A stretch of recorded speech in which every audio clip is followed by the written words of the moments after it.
Hello everybody, and welcome to what I hope will be a very special video here on the GPLaps channel. Finally, today, after literally years of waiting, the Lotus 49 in iRacing has arrived. I cannot tell you how long this car, well, I could tell you how long we've been waiting for this car. I think it was the fall of 2011 that it was originally supposed to come out. I might have that wrong, but it feels like I've been waiting that long. It is now the spring of 2013, and I know it's been over a year that we've been waiting for this car. Delays, non-stop, tire issues, whatever issues. They know they had to make it perfect. We know we wanted it perfect. And, you know, it's finally here.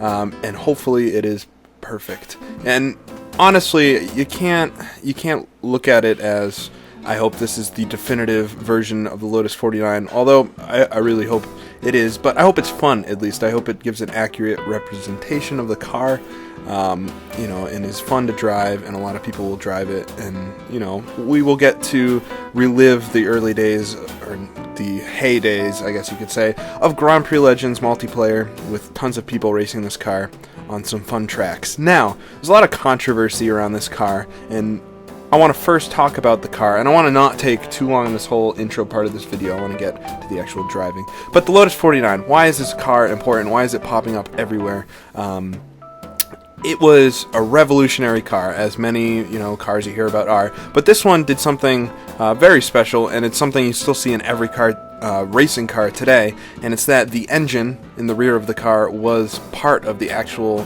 chassis of the car. The suspension was connected directly, I believe, to the gearbox of the engine, and the car was designed with this specific engine in mind, which not only, you know, let them have a lighter weight because they weren't creating a shell for an engine to sit in, but since the car was designed specifically with this for this engine, they were able to plan out the weight distribution, able to plan out how the power would react to the car better. They weren't just creating this car and then plopping an engine in it and hoping for the best. And the engine was designed for the car. It was designed for Lotus Racing. So you really couldn't come up with a better combination, and it really proved itself as one of the greats. Debuted 1967 at Zandvoort, of course, with Jim Clark and Graham Hill driving, and Jim Clark going on to win that race. Rest of the 67 season, not so great. A lot of mechanical failures. It was brand new technology, and I believe most of them failures were with the engine at first, but they really hit their stride. Unfortunately, 1968, Jim Clark killed, although he won the first race of the season in South Africa with the car. The car went on to win in 68, I believe won the championship with Graham Hill, won in 69, won in 1970, Jochen Rindt getting its final win in F1 at Monaco in 1970. That's incredible. From Zandvoort 1967 to Monaco 1970, this car was competitive enough to win Grand Prix. Although, you know, the car had upgrades by then, of course, as any car would. But to think that even a relatively similar car would win races for 4 years in F1 these days is unbelievable. So really, that's why this car is so special. The engine going on, you know, starting in 1967, raced in sports cars, F1, Indy cars, won even in lighter formula all the way into the 1990s. Won multiple championships in many different divisions of motorsports. So it's an incredible car. That's enough of that. iRacing, of course, a spiritual successor to Grand Prix Legends. It's not the same idea of a game at all, or sim at all. iRacing is all about racing people online, and racing people in, you know, very accurate tracks. Obviously, all the tracks are laser scanned. That's probably, nobody can ever argue with iRacing's tracks and how accurate they are. I have never seen anybody actually come up with a convincing argument against that. The cars, I think they're pretty good. A lot of people have different opinions about that, how realistic they are. I think where iRacing is its best is racing in other people. You're not going to find, in my opinion, a better place to race other people competitively. I can jump into a race any night of the week and race against relatively competitive people, and they all race clean for the most part. I know a bunch of people will be saying, oh, first corner heroes, blah, blah, blah. It's go to any other sim and tell me what you find. The only way you're going to get anything close is running maybe an R factor in a league. it's really the way iRacing structures their business model that leads to clean racing, fun racing, competitive racing all the time. Anyways, I don't need to sell iRacing here. We're looking at the car today. I have not driven it yet. I've literally downloaded the car and loaded the sim, loaded it once in the car to make sure everything was working control-wise, just so that it all works from my end when we go to take off. But I have not turned a single lap yet, and it's going to be pretty scary to do that live. Hopefully we make it. Of course, I painted the car up real quick as well, in as close as I could to accurate Lotus colors. Probably won't keep it that way. That might be sacrilege to some, but oh well. So why don't we take a look in the garage real quick? Hopefully everybody can see it all right. At the iRacing setups they gave to us, just a baseline setup, and that's what's loaded.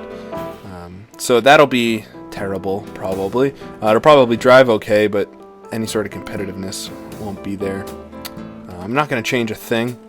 I want to keep it exactly how it came to us from iRacing. Steering ratios pretty low. Gearing, so it's got all of the settings you would think it would have. It's very similar probably to the minus the wing settings, to the Lotus 79. F1 car, everything's adjustable, changeable. So what we're going to do, we're here at Virginia International Raceway, Grand West Course. It's my favorite circuit in iRacing, one of my favorite circuits ever, I think. It's really like the Nordschleife of North America. Yeah, they're not the same, but it's a challenging country kind of track. I think a lot of people would think this combinations would kill you, but I will love it, I'm sure. Now I'm going to try to drive this car around the track a couple times at least. The first time out I'm going to be babying it quite a bit. Mostly I just want to see what the car is like. You're going to get my reactions here. I'm going to try my very best not to spin it off onto the grass. But that might happen too, and oh well if it does. We aren't going to get killed, obviously. This is a simulation, not real life. I don't think I have anything more to say. Why don't we just jump into the car here and take a look around. I do have the steering wheel on. I would not normally put that on, but I want you guys to be able to see where I'm turning. You're not going to get more than 90 degrees of motion out of the steering wheel, but if you look in the bottom left, you'll get to see my input. You also get to see my pedal input. Auto clutch in the pits here, obviously. You can't stall in iRacing. Whatever. Honestly, I don't think it would add too much to the sim to stall. It would just take more time to recover from a spin or something. Most people don't use a clutch anyway, so what's the point? I'm going to be using a clutch, H-pattern shifter, trying my best to heel toe it here around VIR. Why don't we quiet down for a second and just take a listen to the engine.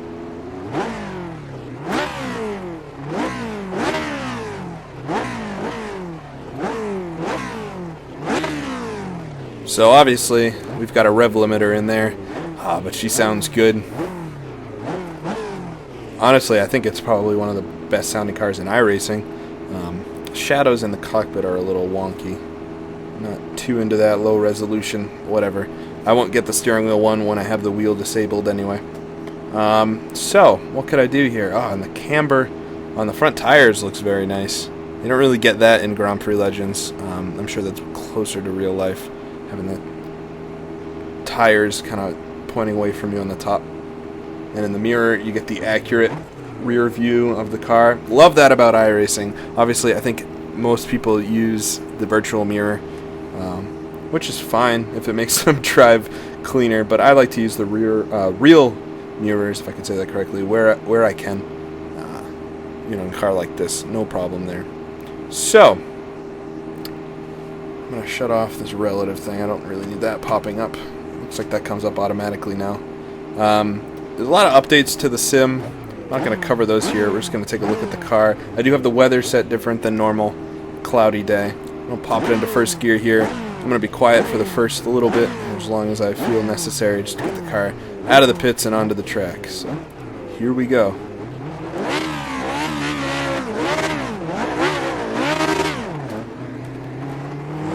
Lighting up the tires a little bit.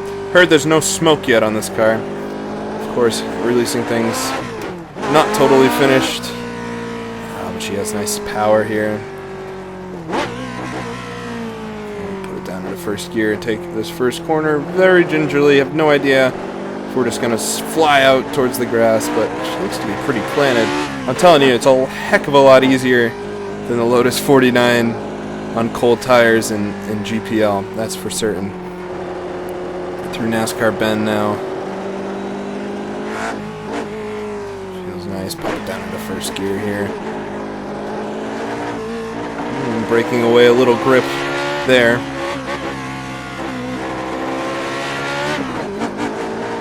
Now let's see if we can get a little speed here on this straightaway before the S's.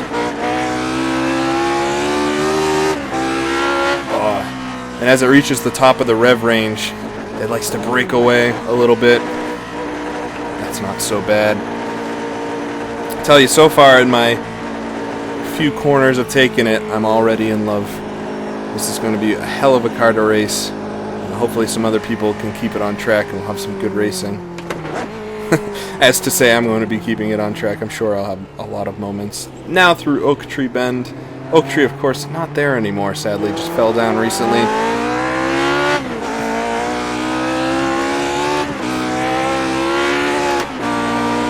All 5 gears here on the back stretch. Brake plenty early before bitch. That is the name of this corner, in case anybody doesn't know. And interrupting myself there, I couldn't resist flooring it down the back stretch here at VIR. It's like music to my ears. The Lotus 49 is in iRacing. Now onto the Grand West portion of the circuit. Not raced very often. I try to race it wherever I can, of course. I hold the Target, Virginia here in December every year, endurance race. Nothing else like it in iRacing, I'll tell you that. Ooh, braking a little late there. You have to definitely balance this car on the throttle as you brake. Oh, I like it the lower RPMs. Listen. Can I get a misfire there? That is nice. Definitely sounds so much better in cockpit here. If you go now, listen to maybe like the Skip Barber or the Star Mazda or something, it's going to sound so terrible compared to this. But I don't think I might drive those cars very much anymore if I'm now driving what I've always wanted to drive in iRacing. Ooh, just touching the dirt to the outside there. That'll definitely crash you. So coming down now through the roller coaster, complete this first lap here. You know what? I actually want to stop at the line. I want to try doing a standing start. And we're going to try to drive this for a lap without killing ourselves here. Now, I will say, this lap I'm going to do... We'll stop at the line, locking up the tire slightly. This lap I'm going to do is not going to be anything close to what I'll end up being able to do, hopefully. Hopefully I'll improve quite a bit from my first flying lap here. That lap coming out of the pits, very, very cautious. But hopefully we'll be able to do a little bit better now. So, without further ado, why don't we try giving this car a little bit of gas.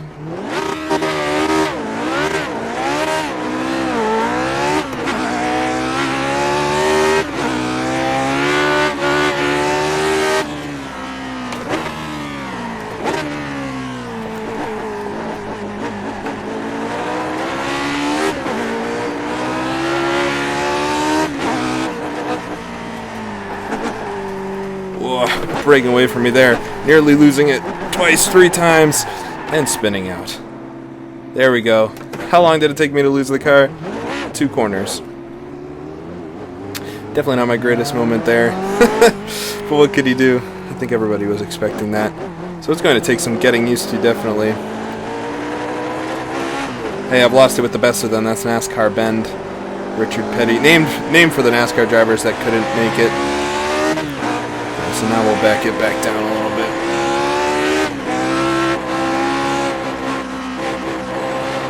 Definitely gets it very squirrely under high throttle, high RPM rather. Probably a lot of people not used to that. That's probably what's catching most people out. I'll have to look back at the replay and see what caught me out there. But a lot of cars now just don't have the power, so when you get to a high gear, you can just floor it. Even though you're revving probably 12,000 plus RPMs, the car doesn't have the torque to pull you off the track like that. This one, even in 4th gear, around 9,000 RPM, it's tough to keep on the road. Ooh, I'm missing my braking there. spin it around here. A little too far. Oh, we do have some skid marks on the road, so those are there. No smoke, though. That's a shame, really. I think that should be a top priority. Not that smoke really adds much, but if you're going to be driving a race car, you gotta be able to light up the tires and get a little smoke. Especially, I mean, that warns you of incidents, too. You know, you see a cloud of smoke ahead, you want to slow down. If you don't see anything, you might just go barreling towards a corner.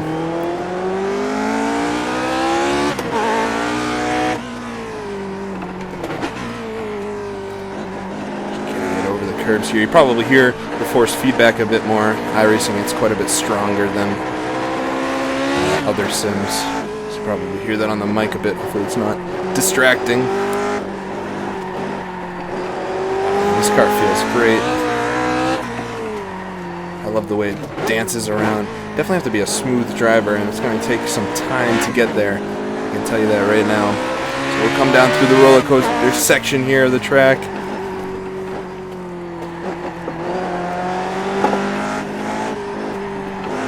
Just understeering wide a bit. Oversteer to understeer to oversteer to understeer. We'll come down into the pits. So that was a very small taste. Oh, and I love it. You can see the axle spinning, differential spinning in the rear view. That's brilliant. But that's a very small taste of the Lotus 49 in iRacing. I didn't want to give too much. I don't want to embarrass myself further after spinning off the track there. But I think that it's, you know, my first time on track. I believe it's a little more candid than you might get elsewhere. Almost taking the car for a pit stop there. I'll play that lap I did in the background as actually I'll start from the line. So I'll probably be distracted watching this because it's a beautiful car, but wagging towards turn 1. So that's the Lotus 49 in iRacing. Quite the car. I'm already in love with it. I can't wait to drive it more. Can't wait to race other people in this. I can't even imagine at this moment. Oh, here's where the spin is. It looks like I just didn't really have the car set up for the corner and hit the curb with the rear tires. No chance there. What's going to happen? What could happen, you know? But yeah, it's going to be amazing to race other people and try to pass them. That's a whole other thing. I think you'll probably at this point just be waiting for people to spin out and hopefully capitalize. You know, but that's really all I have for this video. I hope it was enjoyable. I know there was a lot of talking and not so much driving, but I think people like the history lessons I give, I guess. But I will be putting up some more videos in the next few days, or maybe even tonight if I get good enough at it, at comparing some of the tracks or the driving from GPL to iRacing. I did some GPL recordings at Mosport and Alton Park and Brands Hatch, because those tracks are almost identical to how they are, at least the scanned version in the sim. So comparing those laps will be relatively the same, and of course it's going to be so different. I want to say my thought of, does this replace Grand Prix Legends? No, it does not, because Grand Prix Legends, it gives you an era of motorsport. It gives you a great single-player experience. Something like this is going to give me a ton of fun racing other people. Why I race iRacing is because it's the closest thing to actual competition. Grand Prix Legends isn't going to be replaced by having just a car from it in a different sim. I think I'll keep going back to Grand Prix Legends just because it simulates that era so well. And until something comes along that really takes historical accuracy seriously, I can't see myself leaving Grand Prix Legends. So, of course, there will be more Grand Prix Legends in the future. But until then, I will see you guys later. Hopefully you enjoyed this video, and I'll let the rest of this lap play out for you all.